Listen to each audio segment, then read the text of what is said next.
L'église Saint-Étienne dans le quartier de la Val-Barrel a sans doute rarement connu une telle ambiance. Le groupe ukrainien TNMK offrait une crèche acoustique. Diable, roi, ange, chaque chanteur interprète un rôle. Une tradition ukrainienne où on va de village en village pour livrer des sketchs, des chants durant la période de Noël. Le groupe TNMK a repris cette tradition. Il a livré quelques 150 concerts en Europe pour défendre la culture du pays que la Russie essaie de gommer.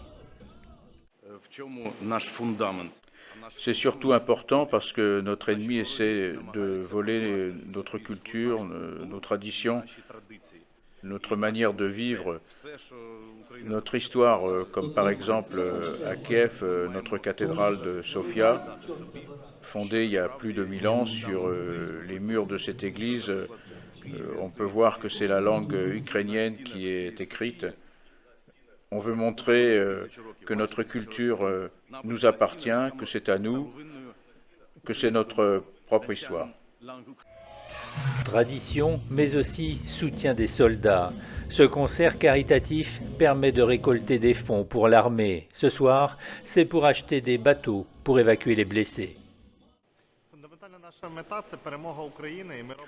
Le but principal de cette tournée, c'est bien sûr la collecte de fonds pour l'armée.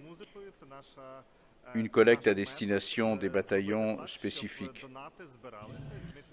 En soi, c'est aussi la volonté de nous rapprocher de la victoire de l'Ukraine.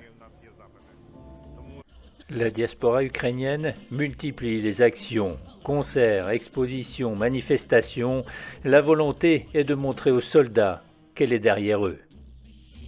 C'est très important tout ce qu'on fait ici, les Ukrainiens à l'étranger, parce que comme ça, on les soutient ceux qui sont là-bas. Et pour eux, c'est vraiment un grand support. Parce que comme ça, ils sachent qu'ils ne battent pas pour rien. Et quand on montre qu'on fait manifestation, qu'on fait l'exposition, qu'on fait les concerts comme ça, ils sachent que vraiment il faut continuer de se battre. Ils sentent ce soutien parce que vraiment il est énorme. Et le cœur de la diaspora est lui, resté en Ukraine.